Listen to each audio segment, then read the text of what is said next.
Bonjour, je suis Mélanie Blanc du blog La vie en plus simple et je suis ravie de vous accueillir dans ce podcast dans lequel j'ai envie de vous proposer des discussions avec des gens qui m'inspirent, des gens qui osent faire des choses, petites ou grandes, des gens qui, j'espère, vous inspireront autant qu'ils m'inspirent.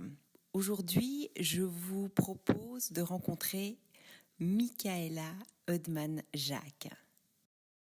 J'ai un drive positif qui est extrêmement fort depuis longtemps. J'ai toujours l'impression d'avoir une espèce de perfusion, d'optimisme et d'énergie en continu. Et c'est une chance, et j'en suis consciente. C'est vrai que Michaela semble être tombée dans le bonheur quand elle était petite, un peu comme la potion magique d'Astérix. Je la connais depuis pas mal d'années, on se croise souvent par hasard et je suis toujours épatée par la pêche qu'elle a. Elle a toujours une manière extrêmement positive de voir la vie, alors qu'elle a vécu notamment un grand drame il y a quelques années dont elle va nous parler dans quelques minutes. Et c'est pour ça que j'ai eu envie de la voir, parce que je me suis dit, ben voilà, elle a sûrement quelques conseils à nous donner pour être plus heureux, pour mettre de la joie de vivre dans sa vie. Alors, Michaela, quelle est la recette du bonheur? Je sais pas. Peut-être qu'à partir du moment où j'ai commencé à m'en rendre compte, j'ai commencé à apprécier d'autant plus toutes ces choses, puis ça s'auto-entretient.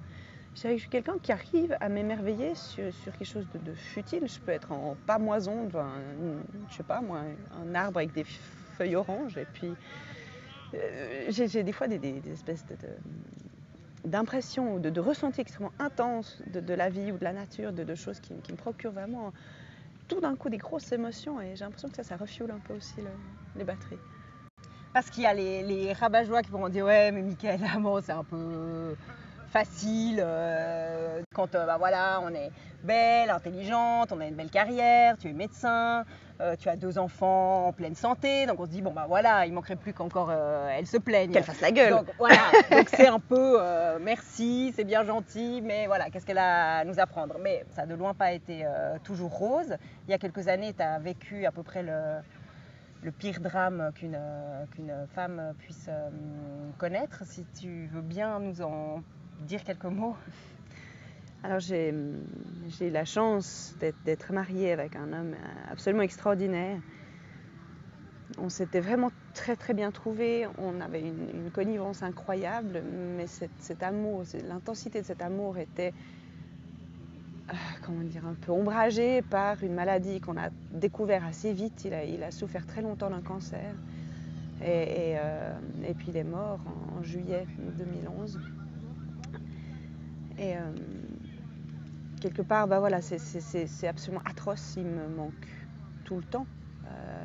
Mais quelque part, je pense aussi que ce bonheur, l'intensité du bonheur que j'ai encore aujourd'hui, c'est aussi grâce au fait que dans notre relation, dans le temps qu'on a passé ensemble, on avait un peu souvent quand même cette épée de Damoclès d'un cancer qui était guéri, et puis une récidive, après il y a quand même un examen. Puis chaque fois qu'il y avait un jour positif ou une bonne nouvelle, mais on bouffait la vie. Dès qu'il souffrait pas trop, mais on connaissait vraiment la valeur de chaque belle journée.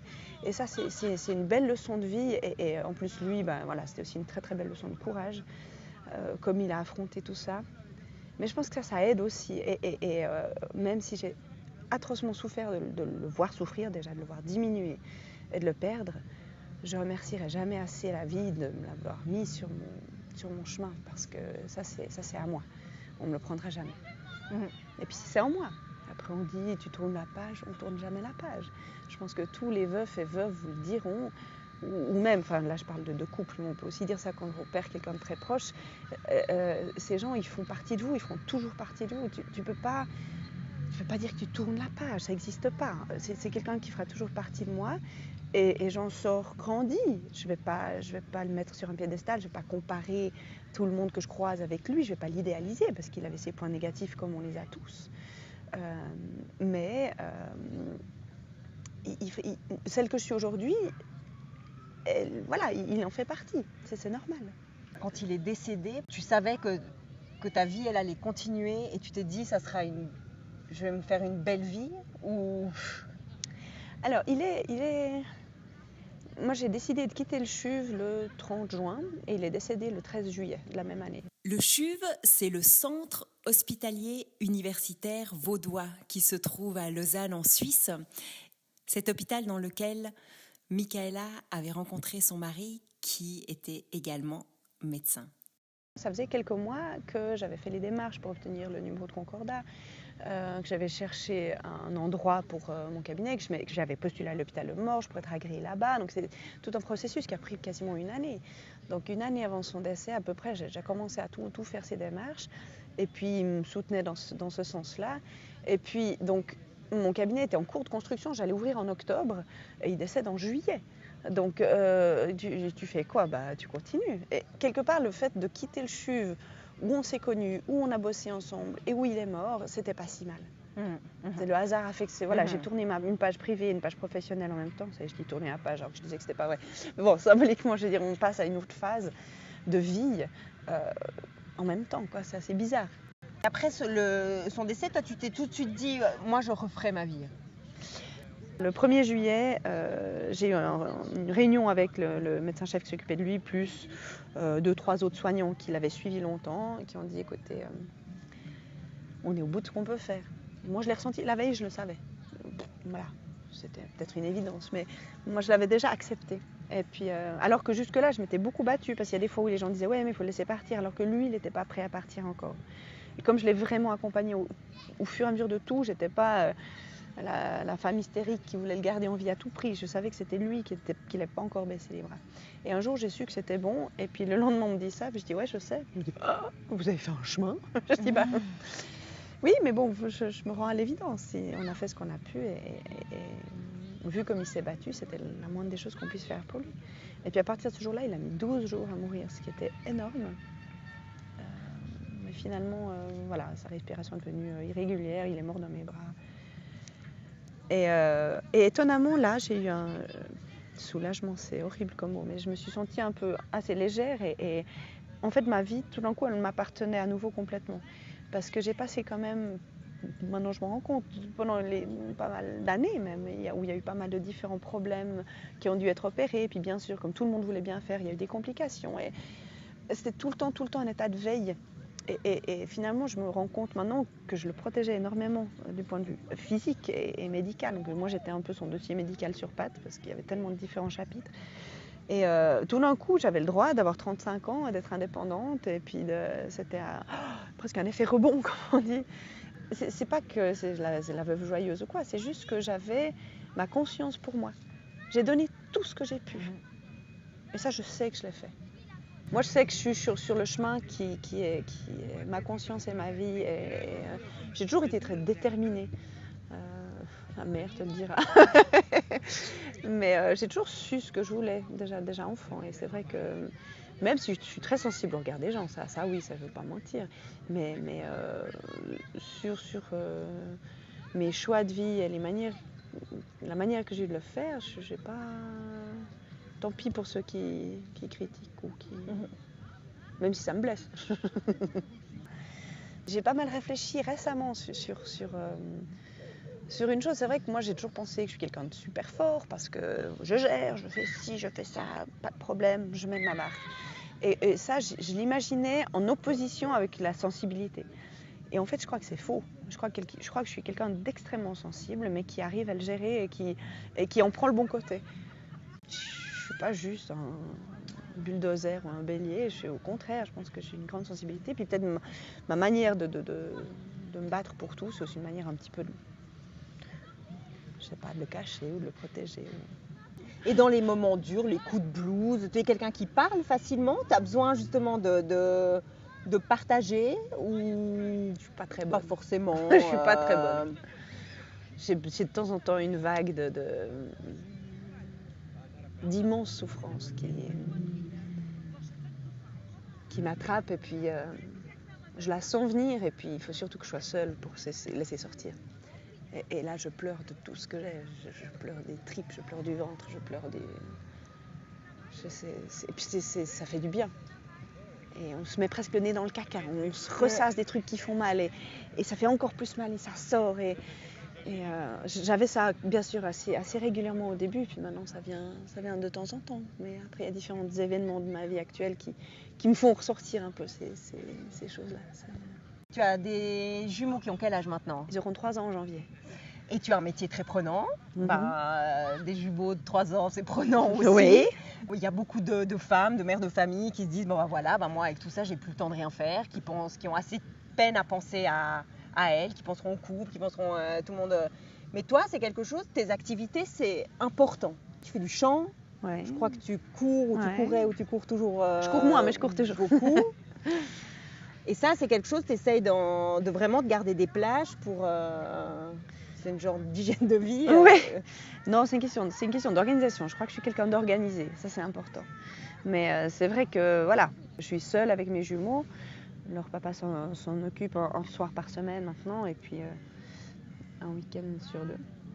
Je garde des activités à côté. J'ai la chance d'être indépendante, donc ça me permet quand même d'agencer mon temps de manière un peu flexible. Et puis ça, c'est clair que c'est un atout. Je fais du chant classique depuis que j'ai commencé la médecine, en fait. J'ai commencé la médecine et le chant en même temps. J'ai continué. J'ai fait mon certificat la même année que mon FMH et que je me suis mariée. Ah, grosse année. Ouais, 2006, c'est un bon cru. Et puis j'ai continué. Et puis c'est quelque chose qui m'apporte beaucoup aussi. C'est-à-dire qu'on me dit mais j'ai pas le temps, j'ai pas l'énergie. Mais moi, des fois, c'est pas que j'y vais à reculons, mais des fois on est fatigué. Et je ressors de là avec plus d'énergie qu'en y arrivant. C'est comme le sport, c'est comme les endorphines qui viennent avec le sport. L'endorphine avec le chant, moi je trouve que c'est extraordinaire. Et ça m'apporte beaucoup aussi, je pense, forcément au niveau respiration, au niveau... Puis on est obligé du coup de se centrer complètement tant sur son corps que sur son mental, parce que ça nécessite quand même pas mal de concentration, de technique, voilà, être dans son corps. Même pendant mes examens de médecine, je me souviens que le chant, ça me sortait de ma tête, quoi. On se rend compte qu'on a autre chose que juste une tête. On a aussi un corps, des pieds, un diaphragme. Mais ça fait un bien fou. Et effectivement, quand je suis tombée enceinte, je me suis dit, ouf, puis en plus que j'ai su que c'était des jumeaux, je me suis dit, là, comment on va y arriver? Et j'ai dit, bon, je vais arrêter. Et puis au fur et à mesure du temps, je me suis dit non, parce que si j'arrête, je pense pas que ce soit une bonne idée, parce que on a tendance à croire qu'il faut... Enfin, je sais pas, je trouve qu'on entend beaucoup de discours assez culpabilisateurs par rapport au fait qu'on doit tout faire, on doit être maman, on doit être professionnel, on doit tellement se donner à ses enfants par rapport au temps. Alors, qu'on s'entende, mes enfants, c'est ce qu'il y a de mieux sur la planète Terre. C'est-à-dire que c'est un bonheur énorme. Je suis folle de mes enfants. Mais je crois que c'est très important que je reste moi, je reste pas que maman et chirurgien ou quoi, mais que je sois aussi Michaela. Et ça, je le suis de par ces moments que je m'octroie pour aller chanter. Alors, mes enfants, je pense pas qu'ils vont me reprocher d'avoir passé mes lundis soirs à faire de l'opéra au lieu de m'occuper d'eux. Je pense qu'au contraire, ils vont être contents d'avoir une maman les soirs où elle s'occupe d'eux, elle est pour eux à 100%, elle est épanouie. Et puis le jour où ils grandiront, que je leur dise ouais, j'ai tout sacrifié pour toi, voilà.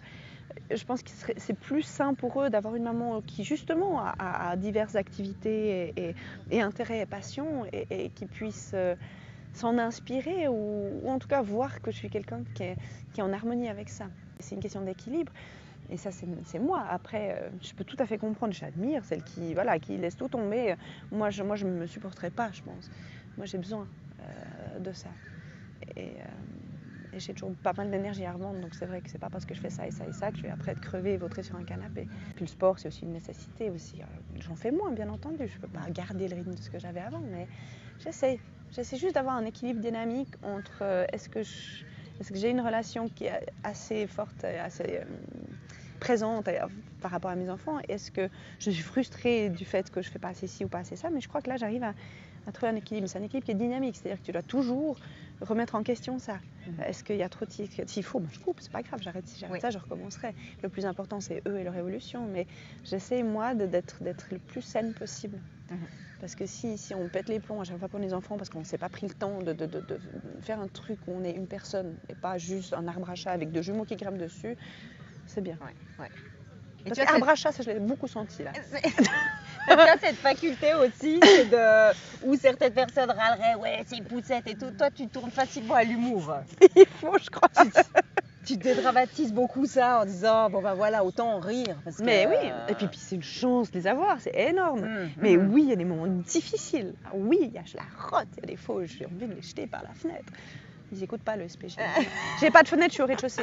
Non, mais je crois que voilà, c'est normal et ça fait partie de la relation qu'on a en tant que parent, qui est une relation intense avec les enfants. Et qu'est-ce qui serait important pour toi de leur transmettre? Bah, je crois ça, alors, l'enthousiasme, la joie de vivre, la sensation que les choses sont possibles et qu'on les détient dans les mains. Quand j'ai commencé médecine, on m'a dit « Ouais, tu sais, il y a 70% d'échecs en première. » Je dis « Ouais, mais il y a 30% qui réussissent. Ouais. Il faut bien qu'il y ait quelqu'un en deuxième. Pourquoi pas moi ?» Et ça, j'espère qu'ils l'auront. Sans être, je ne veux pas dire par là qu'on doit être prétentieux ou quoi, mais il faut juste se donner la chance, puis d'essayer. Puis sinon tu te casses la gueule, ben c'est pas grave, c'est l'école de la vie. Merci Michaela, j'espère que cette discussion vous aura inspiré, vous aura donné quelques clés. Je me réjouis d'avance de vous retrouver dans un prochain épisode. À très bientôt.